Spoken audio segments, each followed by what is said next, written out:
เราประเสริฐเราแท้อะไรไม่ใช่โยมอยากจะบอกว่าถ้าวันนี้เราไม่ได้ทำวันต่อๆไปเราก็คงจะไม่ได้ทำฉะนั้นเมื่อเรามีคนที่รักคนที่ห่วงและเป็นคนที่เรา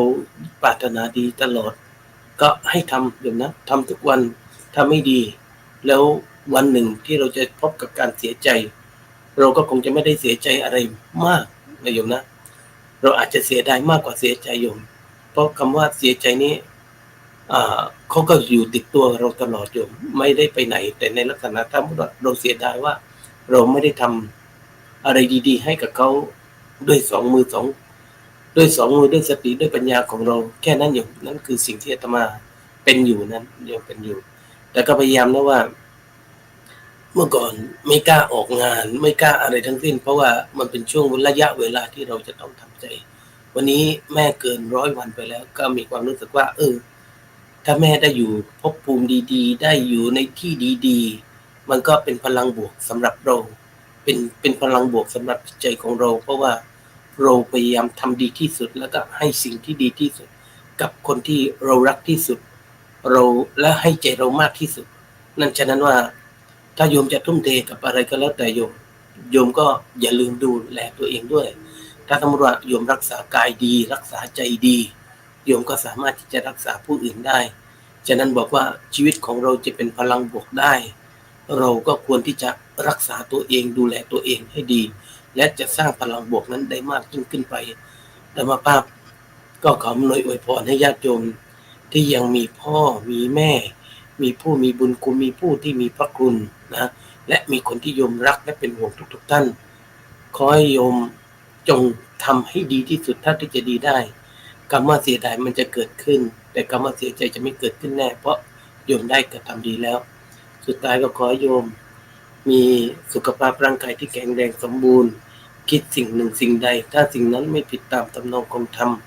ขอให้สิ่งนั้นจงพันสำเร็จจงพันสำเร็จจงพันสำเร็จแก่ญาติโยมทุกคนทุกท่านเถิดสาธุครับสาธุครับขอบพระคุณพระอาจารย์ครับนะก็มีโยมสีที่เคเนนะครับจากญี่ปุ่นนะติดตามฟังอยู่ด้วยนะพระอาจารย์นะเนี่ยจากเมือง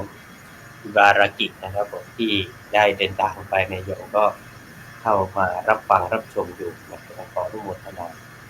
ธรรมะนี้เป็นเรื่องที่จำเป็นสำหรับชีวิตทุกคนนะครับที่เกิดมาไม่ว่าเราจะบอกว่าชอบหรือไม่ชอบแต่ทุกวันที่เราอยู่ได้ก็เพราะธรรมะยังดูแลนะครับในการให้เราดำเนินชีวิตไปด้วยความเรียกว่าไม่ทำให้เราต้องมีอันเป็นไปซะก่อนนะอ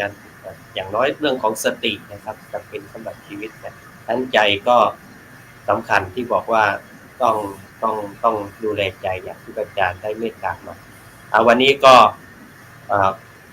กราบขอบพระคุณอาจารย์ครั้งหนึ่งครับอาจารย์ประหลัดประภาสด้วยครับที่ออกไปก่อนแล้วล่วงหน้านะครับน่าจะไปอเมริกาแล้วเหมือนโยมว่าก็กราบขอบพระคุณวันนี้ก็ขออวยพรโยมนะทุกอย่าได้มีภัยอย่าได้มาโลคาอย่าได้เกิดพรใดประเสริฐก็ขอบังเกิดกับท่านผู้ชมผู้ฟังทุกท่านโดยทั่วกันเถิดขอเจริญพร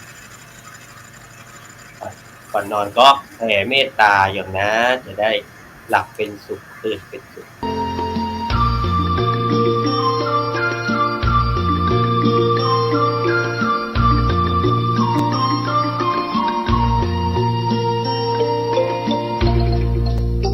สัพเพสัตตาสัตว์ทั้งหลายที่เป็นเพื่อนฝูงเกิดแก่เจ็บตายด้วยกันหมดทั้งสิ้นเวลาโหนตุจงเป็นสุขเถิด